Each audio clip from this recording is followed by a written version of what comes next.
আস্ত রসুন দিয়ে বাটা মশলায় লালে ঝালে দুর্দান্ত স্বাদের লেয়ার মুরগির ঝোল। এটা এতটাই টেস্টি, ভাত, রুটি, পোলাও, পরোটায় সব কিছুর সাথেই জাস্ট অসাধারণ হয়।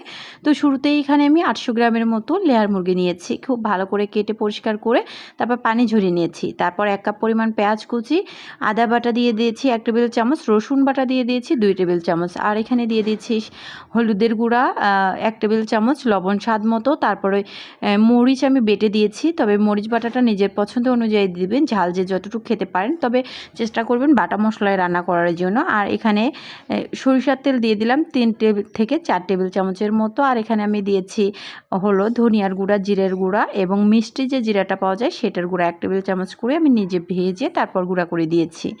তো তারপর খুব ভালো করে সব কিছু একসাথে মেখে নিতে হবে। মাখানোর কাজটা অবশ্যই একটু সময় নিয়ে করে তারপর এটাকে সাইডে রেখে দিলাম 20 মিনিটের জন্য। 20 মিনিট পর রান্নার জন্য চুলায় একটা প্যান বসিয়ে দিয়েছি। এখানে আমি দিয়ে দিয়েছি সামান্য একটু জয়ত্রী, তারপর 5টির মতো সাদা এলাচি, দারুচিনি টুকরো বেশ কিছুটা, বড় সাইজের একটা পেঁয়াজ কুচি, আর সামান্য একটু জয়ফলও দিয়ে দিব একটু পরে। সো যাই হোক, তারপর এখানে খুব ভালো করে নেড়েচেড়ে পেঁয়াজটাকে একদম ব্রাউন কালার করে ভেজে নেব। তো সামান্য একটু জয়ফলও দিয়ে দিলাম। খুব ভালো করে এটা যখন একটু ব্রাউন কালার চলে আসবে তখন আমি ম্যারিনেট করে রাখা মুরগির মাংসটা এখানে অ্যাড করে দিই। যতভাবেই আমি লেয়ার মুরগির রেসিপিটা বানিয়েছি সবথেকে বেস্ট এটা আমার কাছে মনে হয়েছে। তো এবার খুব ভালো করে এটাকে নেড়ে চেড়ে বেশ কিছুক্ষণ কষিয়ে নেব। তো রেসিপিটা ভালো লাগলে ইউটিউব, ফেসবুক যেখান থেকে দেখেন না কেন আমার পরিবারে যুক্ত হয়ে যাবেন।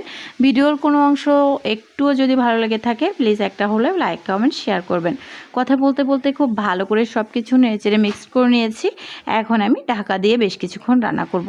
এটা আমি কষিয়ে নিব খুব ভালো করে। প্রথমে কোনো পানি কিন্তু আমি অ্যাড করিনি, যে পানিটা চিকেন থেকে উঠে আসছে সেটাই প্রথমে খুব ভালো করে একদম টেনে নিব পানিটাকে আর কি। তো পানিটা টেনে নেওয়া হয়ে গেলে তারপর আবার একটু পানি দিয়ে কষিয়ে নেব।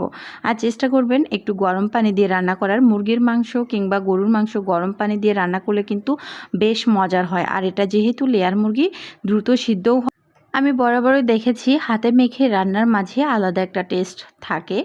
আর এভাবে হাতে মেখে রান্না করার পর যদিও বা এটা বারবার কষিয়ে নেওয়া হয়, তারপরেও মুরগির মাংসটা কেন যেন আমার কাছে হাতে মেখে ভালো লাগে। আর গরুর মাংস মাঝে মধ্যে আমি হাতে মেখে রান্না করি। তা বরাবর বলতেই হয় যে হাতে মেখে রান্নার ভিতর কিন্তু আলাদা একটা টেস্ট থাকে। তো বেশ কিছুটা আমি রসুন দিয়ে দিচ্ছি, তারপর আবার দিয়ে দিচ্ছি 1 কাপ মতো পানি। এবার খুব ভালো করে আবারও নেড়েচেড়ে সব কিছু মিক্সড করে নিচ্ছি। আবারও আমি পানিটা শুকিয়ে আসা পর্যন্ত মাংসটাকে একটু নেড়েচেড়ে নেব। তো অবশ্যই এভাবে রেসিপিটা একবার ট্রাই করে দেখবেন, একেবারে সহজ। আর একটা জিনিস খেয়াল করবেন, বাটা মশলা রান্নাটা সবচেয়ে টেস্ট হয় সব সময়। যে কোনো রান্না একটু বাটা মশলা দিয়ে রান্না করলে দ্বিগুণ একটা টেস্ট পাওয়া যায়। সো যাই হোক, কথা বলতে বলতে আমি কিন্তু আবারও খুব ভালো করে সব কিছু কষিয়ে নিচ্ছি। এখন আমি কি করব, যখন মশলা থেকে তেলটা একদম উপরে ছেড়ে আসবে তখন এটাকে কুকারে বসিয়ে দিব। কুকারে বসিয়ে দিলে হবে কি, লেয়ার মুরগি না দ্রুতই সিদ্ধ হয়ে যাবে। আর চাইলে কিন্তু এভাবেও চুলার উপরে বসিয়ে রাখা যায়, তাতে করে সময়টা একটু বেশি লাগে। তবে কুকারে বসিয়ে দিলে মোটেও সময় লাগে না।